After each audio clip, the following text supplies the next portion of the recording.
kau andai kan kamu diem aja nih Margaret ya, kau diem aja, jangan ngomong kok ya, kau diem aja, otomatis naik derajatmu bro. Jadi nggak berani lagi aku ngolok-ngolok kau bro. Biasa aja, biasa aja.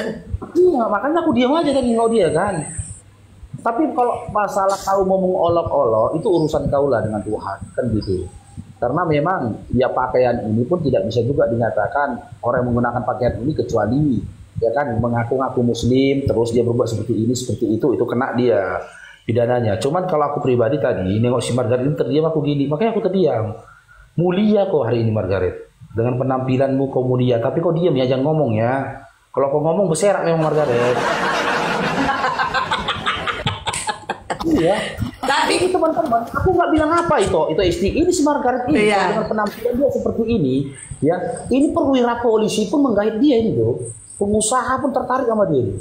Mungkin ya, ustadz pun tertarik sama dia. Asal dia istiqomah begini ya. Tapi jangan ngomong ya, kalau ngomong memang berserak Margaret. Tapi Bang Faro, ini Margaret, kau selangkah lagi. Iya mudah. Iya intinya gitulah. Mudah-mudahan dikasih hidayah lah kau. Itu akalmu sudah mulai amin. Sehat. Kau akalmu sudah mulai sehat ketika kau katakan tegas. Kalau kau ditanya sama apakah Yesus itu Tuhan Yesus Mesias itu sudah benar. Itu jawaban yang sudah benar, Margaret. Semoga aku begini aja Margaret, berdoa sama Margaret dalam proses mencari kebenaran dalam dirimu. Jangan tanamkan kebencian dalam hatimu. Jangan tanamkan kebencian dalam hatimu.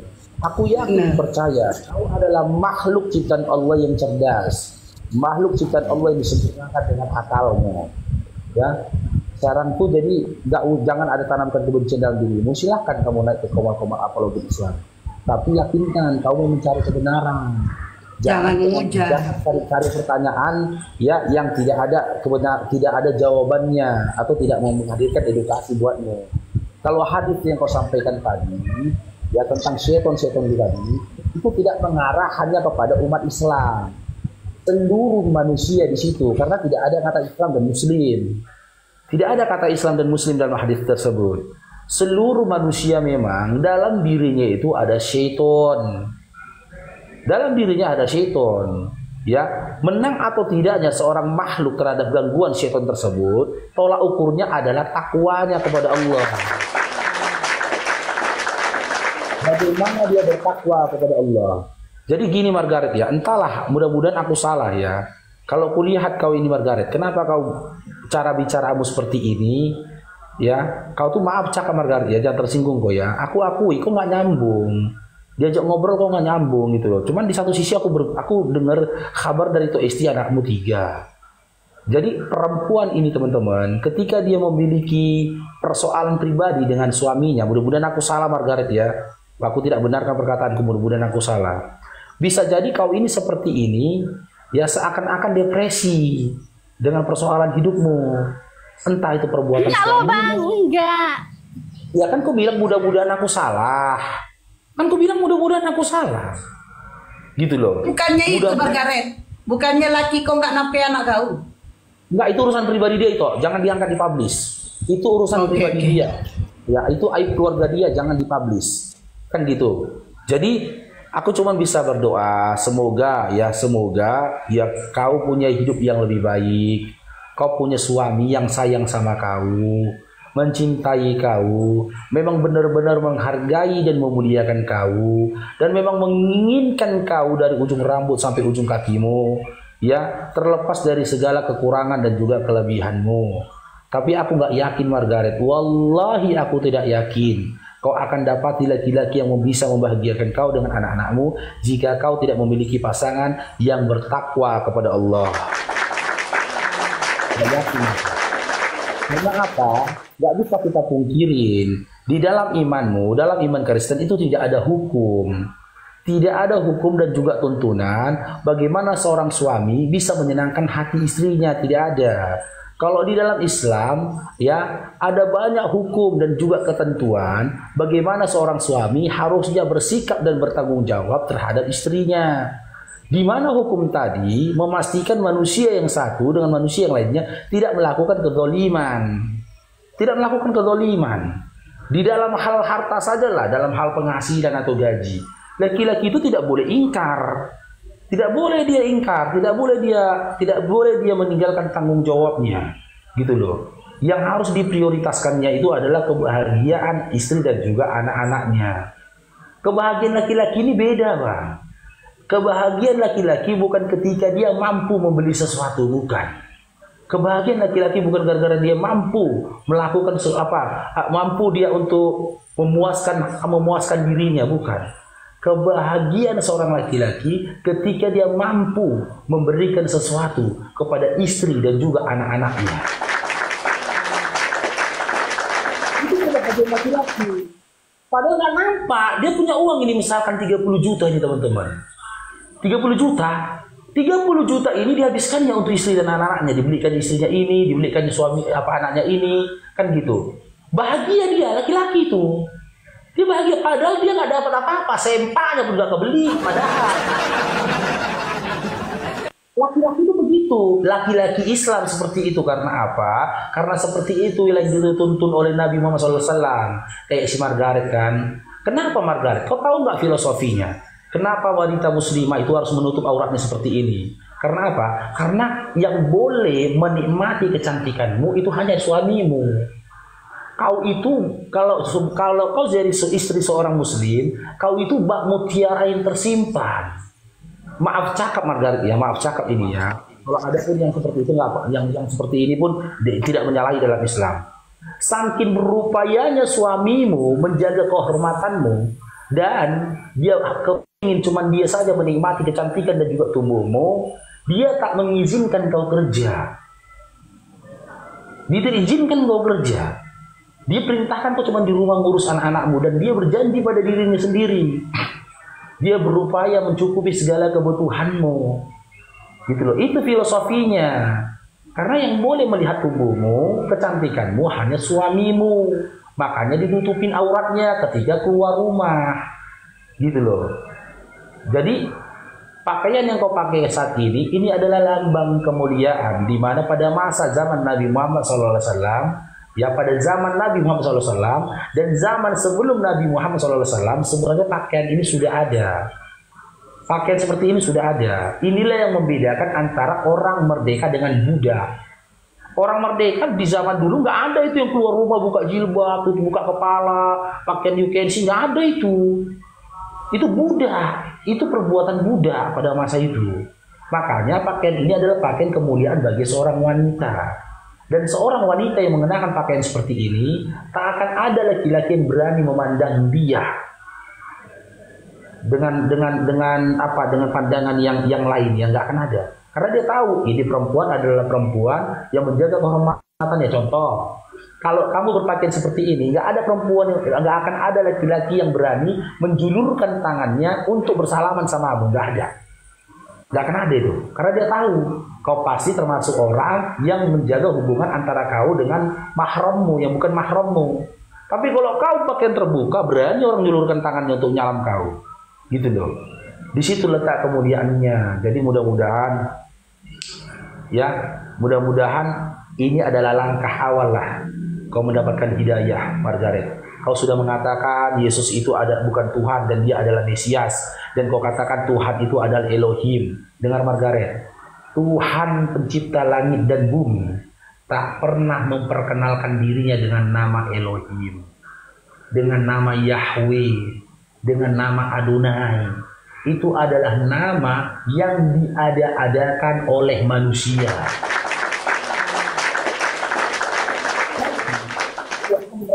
Alamin ya memperkenalkan dirinya kepada Musa yang dikisahkan dalam Al-Quran itu dengan nama Allah.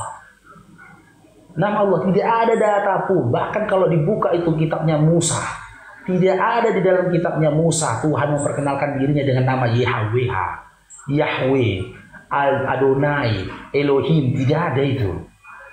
Tidak ada itu.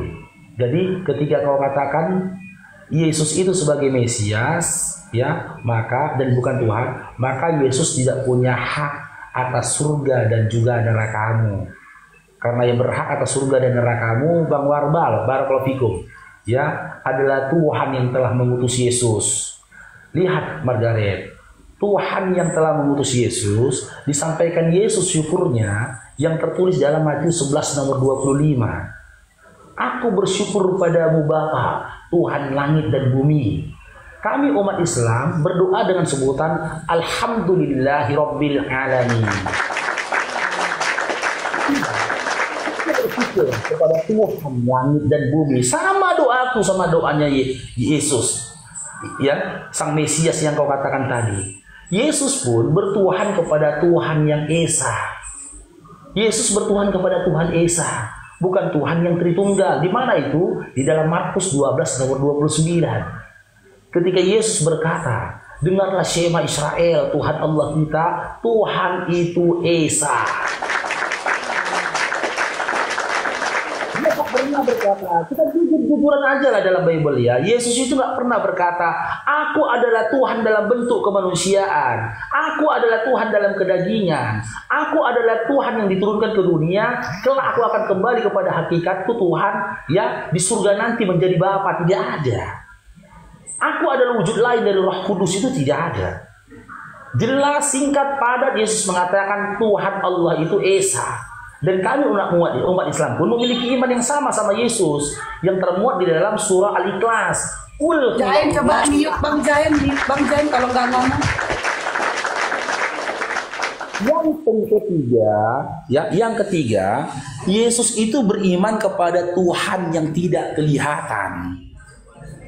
Yesus beriman kepada Tuhan yang tidak kelihatan. Seperti apa yang tertulis dalam Yohanes 5 nomor 37. Bapa yang telah mengutus aku, dialah yang bersaksi tentang aku, ya, rupanya tidak bisa dilihat, suaranya tidak bisa didengar. Jadi Tuhan yang digambar-gambarkan tersalib di kayu salib itu adalah Tuhan hasil rekayasa manusia. Karena ketika kita tanya sama Yesus, Yesus, apakah Tuhan yang di kayu salib, apakah sosok yang di kayu salib itu adalah Tuhan? Maka Yesus akan berkata, Tuhan itu tidak terlihat, rupanya juga tidak terdengar. Dan perkataan itu juga dibenarkan di dalam kitab Perjanjian Lama, di mana tidak ada yang bisa melihat Tuhan. Maka kebinasaanlah bagi orang melihat Tuhan. Kebinasaan ini kembali, malah ketika Tuhan dilihat, Tuhan yang binasa. Begitu juga dalam 1 Timotius 6 nomor 16. Ya, dialah yang tidak bisa dijangkau oleh maut. Dia bersemayam di dalam terang. Tak ada seorang pun yang bisa melihat dia. Kalau di dalam iman Islam selaras. Kami beriman kepada Tuhan yang Maha Ghaib. Apa kata Allah dalam Al-Quran? Kamu manusia tidak akan mampu melihatku. Dengan indera penglihatanmu, dengan penglihatanmu tidak mampu. Jadi Allah memperkenalkan dirinya dengan apa? Dengan kekuasaannya. Apa kekuasaannya? Dengan tanda-tanda dari kekuasaannya. Contoh, dalam pergantian siang dan malam terdapat tanda-tanda kebesaranku, kata Allah. Bagaimana bisa kita memahami pergantian siang dan malam itu terdapat tanda-tanda kebesarannya Allah? Siang tak akan pernah mendahului malam. Malam pun tak akan pernah mendahului siang. Ini ibarat sebuah sistem yang telah ditetapkan. Seperti sebuah simpanan, sebuah aplikasi ya, di dalam sebuah PC komputer. Itu ada yang membuat sistem itu sehingga tidak menyalahi sistemnya. Dimulai dari mana? Ketika kita hidupkan komputer itu, hidup komputernya. Ketika kita shutdown komputer itu, mati komputernya. Itu adalah sistem yang sudah diatur oleh mencipta komputernya sendiri. Nggak ada orang ketika mau menghidupkan komputernya malah shutdown atau mati. Nggak ada itu. Nah, begitu juga pergantian siang dan malam, tanda kebesaran dari Allah. Gitu loh, sudah ada sistemnya, dan yang mengatur sistem itu adalah Allah. Bagaimana bisa? Siang nggak pernah berlalu, siang nggak pernah dilalui oleh malam, malam juga tidak pernah dilalui oleh siang. Dari situ kita bisa memahami sifat dari Allah itu, bahwasanya Allah itu tidak pernah tidur. Adanya langit dan bumi juga merupakan tanda kebesaran Allah. Tanda kebesaran Allah. Ya, mudah-mudahanlah Margaret ya, kau diberikan hidayah. Dan kalaupun kau tetap dalam imanmu Kristen, ya silakan kau dalam imanmu Kristen. Cuman saranku samamu, jangan kau tanamkan kebencian dari apologet Kristen yang kau dengar. Jangan. Dan jangan juga kau tanamkan kebencian, kemarahan dari apologet Islam mungkin yang kau anggap menghujat.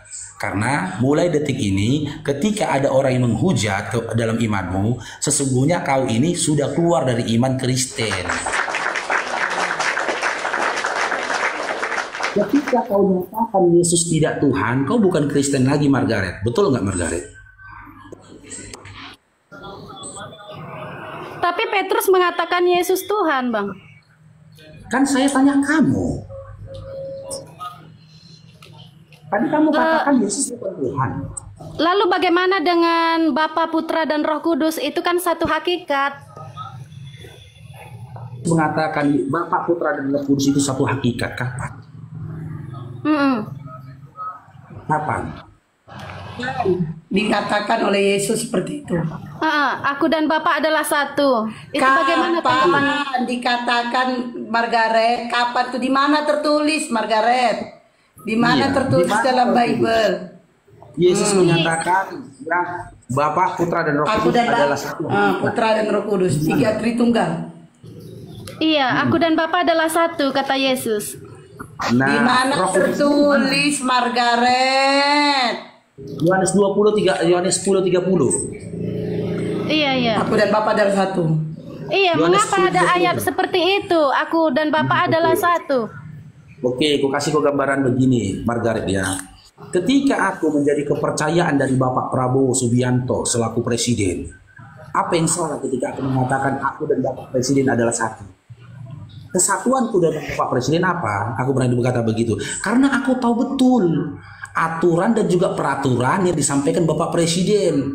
Aku tahu betul apa yang diinginkan oleh Bapak Presiden. Tapi bukan berarti aku dan Bapak Presiden adalah sosok yang sama. Karena apa? Di situ ada kata dan. Aku dan Bapak. Aku dan Bapak. Berarti ada dua pribadi. Karena ada kata dan. Kalau di dalam pemahaman grammar bahasa Arab ada kata wa di situ. Contoh gini, aku dan Margaret adalah satu. Apakah mungkin kita satu tubuh, Margaret? Kan tidak kan?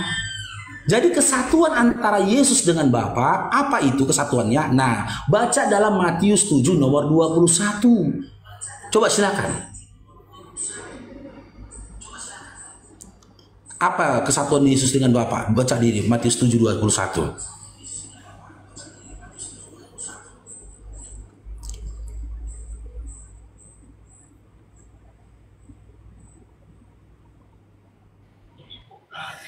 Bukan setiap orang yang berseru kepadaku, Tuhan, Tuhan, akan masuk ke dalam kerajaan surga, melainkan orang yang melakukan kehendak Bapakku yang di surga. Orang yang melakukan kehendak dari Bapakku yang di surga. Ya, siapa yang mengikuti kehendak dari Bapa Yesus yang di surga, maka dia yang masuk dalam kerajaan surga. Apa kehendak dari Bapa yang mengutus Yesus? Yang dari apa ada kehendak dari Bapa yang telah mengutus Yesus? Yang pertama, ingat ya, menjadikan Yesus sebagai utusannya. Yohanes 17 nomor 3. Menyampaikan kepada, memerintahkan Yesus untuk menyembah hanya kepada Tuhan yang Esa. Markus 12 nomor 29. Ya, pada masa itu memuliakan hari Sabat, bukan gereja hari Minggu.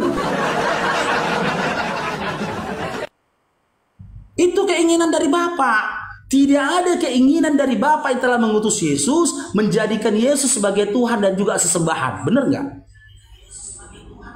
Ada nggak ayat dalam Bible di mana Bapa yang telah mengutus Yesus menginginkan menjadikan Yesus sebagai Tuhan dan juga sesembahan? Ada nggak? Tapi mengapa 90% orang Kristen mengakuinya? Cuman Advent yang tidak mengakuinya. Advent, Saksi Jehovah. Oke, kebenaran itu, Margaret, kebenaran itu tidak bisa kau lihat dari kebanyakan orang. Saya tanya samamu nanti, kau ingat nggak dalam gereja dinyanyikan apa?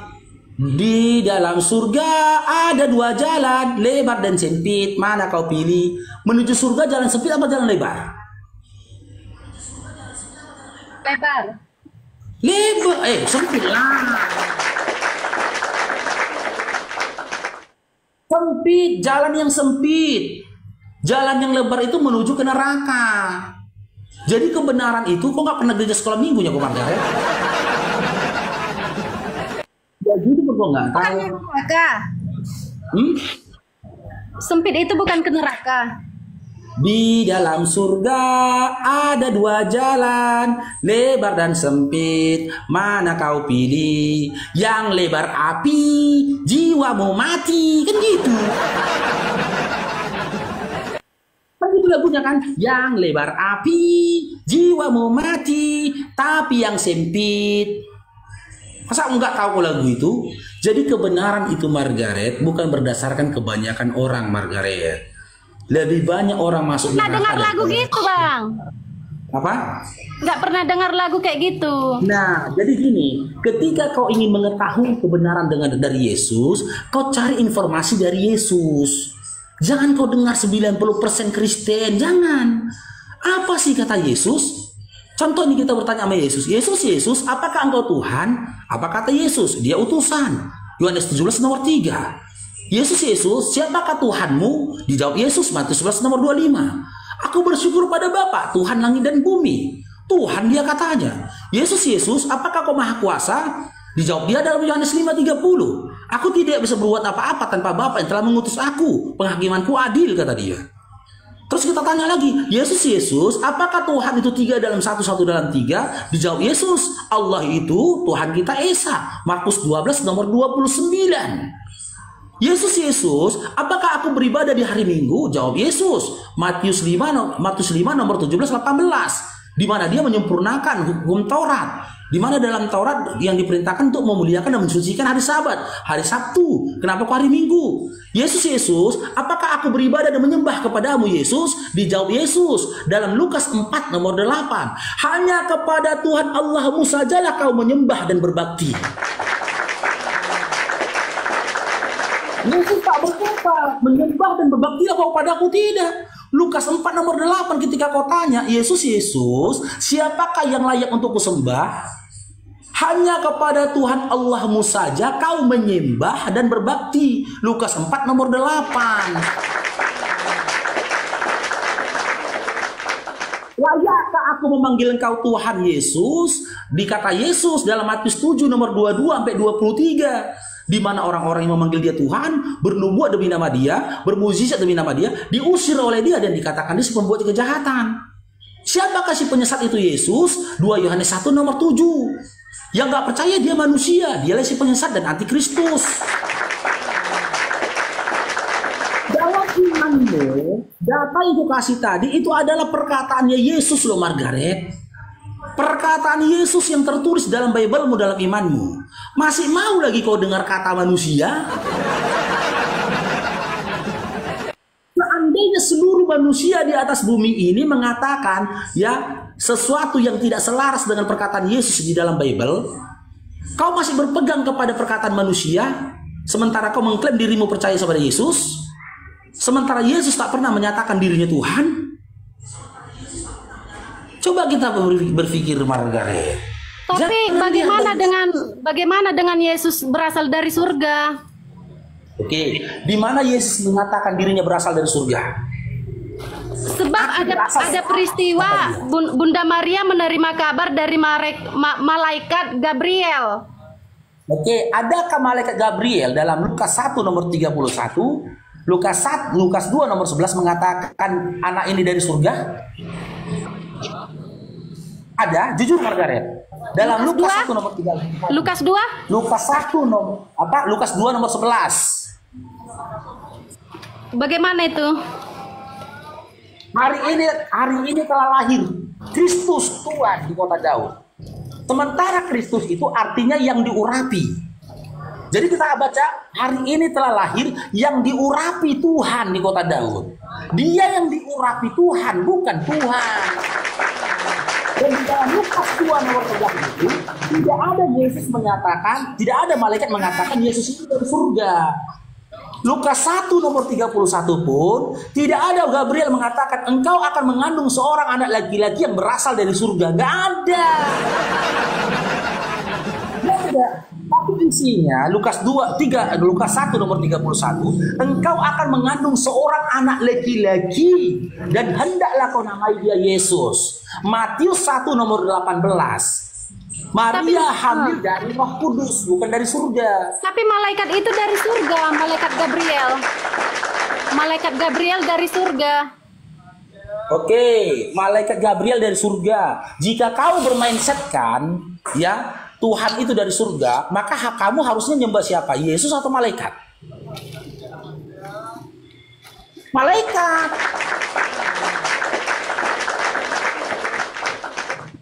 Jadi bagaimana dengan inkarnasi Yesus ke dunia? Nggak ada, Margaret. Nggak pernah Yesus mengatakan dia menjelma jadi manusia. Menjelma jadi manusia. Nggak ada, Margaret. Margaret, dengar kata-kataku Margaret ya. Dengar kata-kataku Margaret. Kalau ada dari Kejadian sampai Wahyu, ya, si Bible mengatakan Tuhan menjelma jadi manusia, lompat aku dari JW Marion. Cari ayatnya. Bilangan 23 nomor 19, Tuhan bukan manusia. Di mana kita bilangan itu paling imannya adalah perkataannya Musa. Jelas dalam bilangan 23:19, Tuhan bukan manusia. Jadi bagaimana bisa kau percaya Tuhan menjelma jadi manusia? Tuhan menjadi manusia, Tuhan reinkarnasi jadi manusia, itu adalah ajaran pagan, Margaret. Ajaran penyembah patung itu, ajaran penyembah dewa-dewi itu.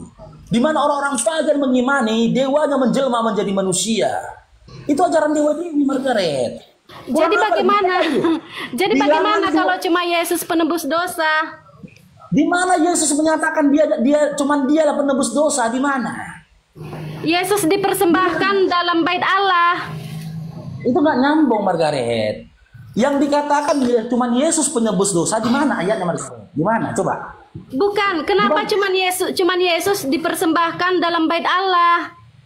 Oke, siapa yang menginginkan Yesus dipersembahkan dalam bait Allah? Siapa? Sembah persembahan itu pun ajaran pagan, Margaret. Ajaran pagan itu, nggak ada sembah persembahan itu. Yang menginginkan korban persembahan, dia tumpahan darah anak manusia, itu paganisme itu. Bukan ajaran samawi itu. Bukan ajaran dari Tuhan itu. Kalau kau nggak percaya, kasih ayatnya. Di mana di Bible dikatakan Bapak menginginkan darah Yesus sebagai persembahan yang khusus. Jadi bagaimana dengan kubur Yesus yang kosong? Nah, bagaimana dengan kubur Yesus yang kosong? Oke. Setelah kubur itu kosong, ya, adakah didapati mayatnya Yesus? Mayat, ya. Karena dalam Lukas 24 nomor 3 dikatakan dia mayat. Adakah didapati mayat Yesus? Tidak ada mayat Yesus. Tidak ada mayatnya. Apakah pantas Tuhan punya mayat, Margaret? Nyambung gak sama logikamu kalau Tuhan jadi mayat? Logika nggak Tuhan jadi mayat? Tapi saat Yesus hidup masih ada bekas paku. Oke, ketika Yesus masih hidup masih ada bekas paku. Bangkit, iya, setelah Yesus bangkit masih ada bekas paku. Oke. Adakah Yesus mengatakan hal itu? Tapi Petrus meraba lambung Yesus. Nah, kamu gini, Margaret, ya. Kisah Petrus meraba lambung Yesus itu tertulis di mana? Kita kaji, ya, silakan. Petrus meraba lambung Yesus di mana tertulis itu, silakan. Yang meraba itu Thomas, bukan Petrus. Lupa nomor Thomas. berapa? Dengar dulu, Margaret. Yang meraba itu Thomas, bukan Petrus. Yang meraba itu Thomas. Jadi Thomas yang meraba lambung Yesus. Ya, Thomas. Karena Thomas yang nggak percaya kan. Cuman yang jadi pertanyaannya, ketika Thomas meraba lambung Yesus, di mana pada? Nah, di mana tertulis? Coba, di mana tertulis? Lupa nomornya, nomor berapa tuh?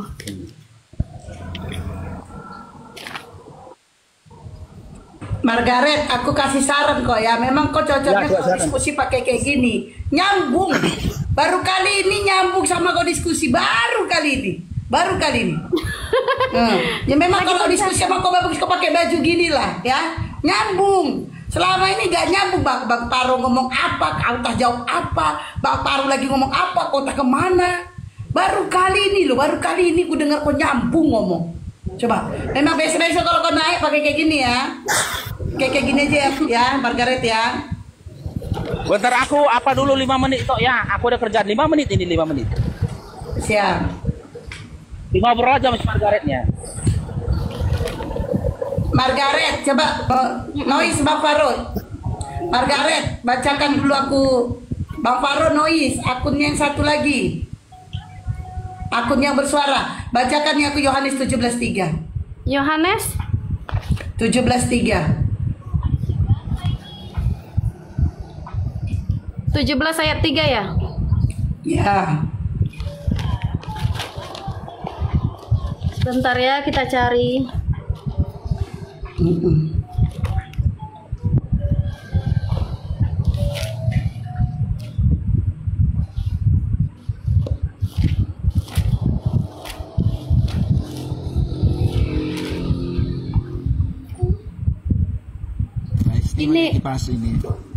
Inilah hidup. Iya. Inilah hidup yang kekal, yaitu bahwa mereka mengenal Engkau satu-satunya Allah yang benar dan mengenal Yesus Kristus yang telah Engkau utus. Udah. Itu kamu syahadat namanya. Itu Iya, syahadat. utusan ya, utusan. Syahadat Kristen. Tapi Allah dalam Alkitab ini tertuju pada Elohim.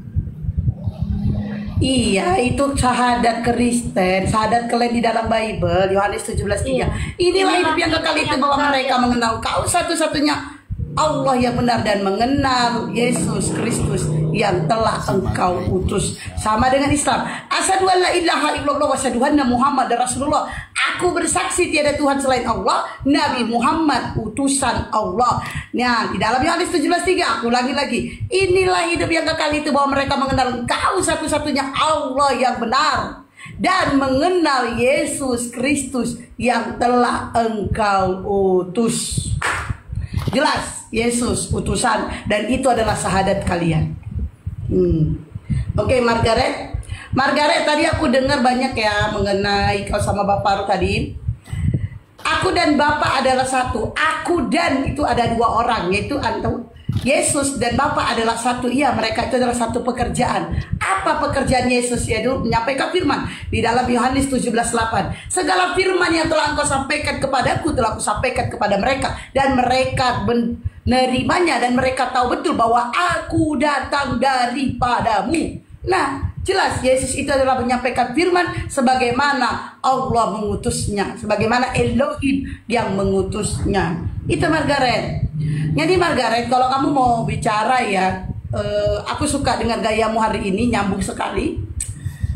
Kamu kalau untuk mencari kebenaran seperti ini, iya harus begini. Tidak usah kau tanyakan tentang Quran, tentang hadis, ketuhananmu aja dulu. Ketuhananmu, kalau kau udah mantap dengan ketuhananmu, udah mantap siapa kau tuhankan, silakan. Kau mau bertanya tentang Quran, kau mau bertanya tentang hadis, silakan. Tapi yang paling utama adalah Tuhan itu dulu.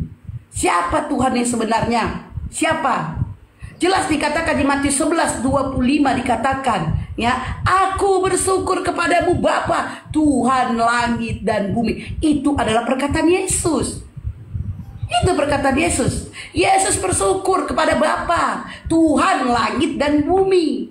Nah, jelas sekali sebenarnya Bible itu mengatakan bahwa Yesus itu adalah utusan dan Elohim adalah Tuhan yang sebenarnya, Margaret. Ya, itu dulu kamu pelajarin ya, Dek ya. Itu pelajarin dulu. Terus apa namanya itu, nggak usah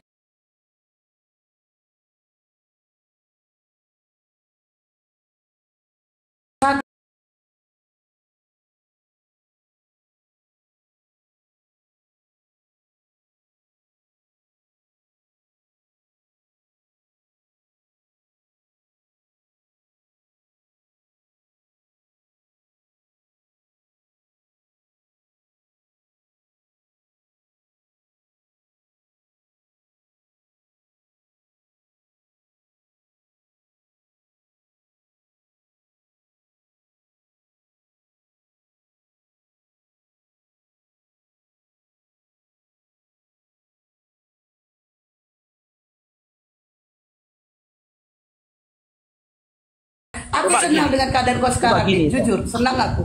Coba gini ya, tanya Mas Margaret. Margaret, kita ngomong dari hati ke hati ya, jujur ya, jangan ada kebohongan. Margaret, setuju? Jangan ada kebohongan, bisa Margaret? Iya. Oke, aku mau tanya, sudah berapa lama kamu mendalami Bible? Mendalami. Maksudnya membaca Bible. Membaca, intens membaca Bible. Intens baca Bible udah berapa lama? Mendalami Baru-baru aja. Aku tahu itu. Baru-baru aja. Makanya kau jadi kayak gini. Tapi udah sering. Oke. Yang kedua saya tanya. Ya, dengar dulu Margaret. Yang kedua yang saya tanyakan gini Margaret. Setelah kamu baru-baru ini intens baca Bible, jujur jawab ya. Ya. Apa yang menjadi imanmu sebelum kau baca Bible dengan apa yang kau baca dalam Bible? Selaras atau kontras? Di sini kita jadi tahu siapa Tuhan kita. Iya, enggak yang saya tanyakan, selaras enggak? Setelah kau baca Bible, benar enggak ketika pendeta mengatakan Yesus itu Tuhan?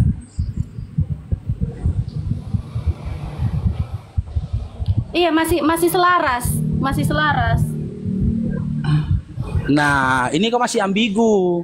Kalau memang kau baca Bible dan kau katakan selaras ketika pendeta mengatakan Yesus itu Tuhan, kasih satu ayat di mana Yesus mengatakan dirinya Tuhan. Kata Yesus ya, bukan perkataan orang lain ya, kata Yesus.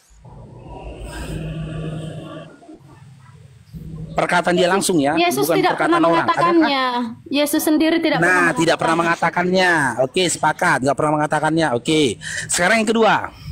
Coba sebutkan satu ayat dari kisah Yesus dalam Bible yang sesuai dengan sifat Tuhan. Yang mana? Menaklukkan Perbuatan dia. perbuatannya. Perbuatan dia yang menunjukkan dia adalah Tuhan. Yang mana? Perbuatan Yesus yang mana? Yang mengarah pada Tuhan. Itu Ingat tadi, ya, perbuatan Tuhan itu adalah dari perbuatan. kematian. Oke, bangkit dari kematian. Sekarang Dan saya naik tanya. ke surga. Dengar dulu, tunggu dulu, satu-satu dulu, bangkit dari kematian. Kamu dapat informasi dari mana? Kalau bangkit dari kubur itu adalah Tuhan. Siapa yang ngasih tahu ke kamu? Ciri-ciri Tuhan itu bangkit dari kubur. Siapa? Tapi memang nyata, Bang. Siapa? Saya tidak tanya mau benar atau tidak dia bangkit dari kubur. Yang saya tanyakan, adakah Tuhan menyatakan ciri-cirinya bangkit dari kubur itu adalah Tuhan? Contoh gini, ya, aku ketemu samamu, udah, aku bilang Margaret itu orangnya cantik, gitu loh. Itu ciri-cirinya. Hidungnya misalkan mancung, saya bilang, itu ciri-cirimu. Kenapa saya katakan begitu? Karena aku pernah bertemu kamu. Dan kamu sendiri mengatakan kamu itu berhidung mancung. Nah, ketika ada iman mengatakan bangkit dari kubur itu adalah Tuhan, siapa yang menyampaikan itu? Tuhan itu sendiri atau sangkaan manusia?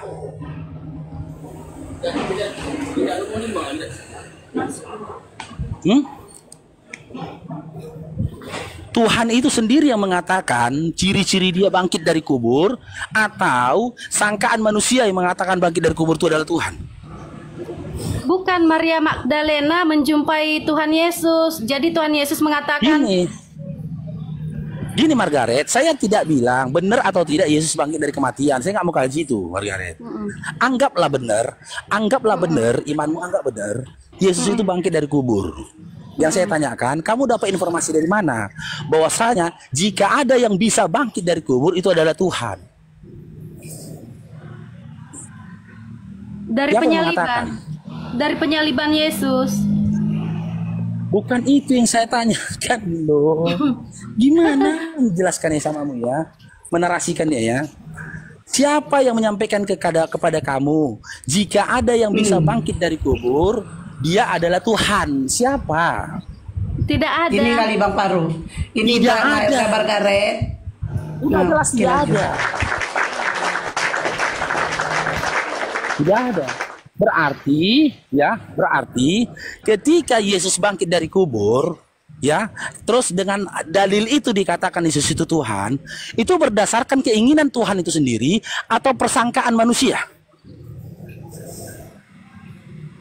Manusia, Maria Magdalena. Persangkaan manusia. Iya, Maria Magdalena manusia bukan? Manusia. Manusia, berarti kan prasangkaan manusia saja kan? Tapi Bukan Maria statement dari Magdalena Tuhan sendiri kan? dipikirnya hantu. Sedang gini aja Margaret, logikanya Margaret. Kalau ada di zaman sekarang orang bangkit dari kubur, orang lari melihat kondisi itu, atau malah orang yang bangkit dari kubur itu disembah?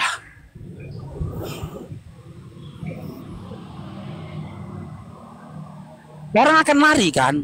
Coba baca Matius 1 Timotius 6 nomor 16 Margaret.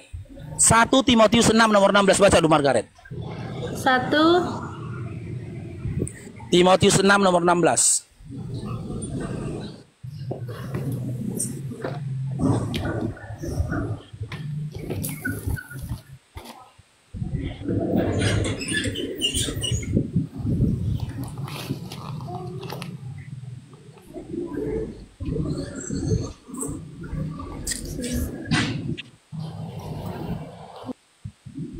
Kami tidak sedang berupaya memualafkan Margaret teman-teman ya. Tapi dari interview yang kita lakukan, Margaret ini sebenarnya udah Islam secara akal. Karena dia tidak beriman lagi Yesus itu Tuhan.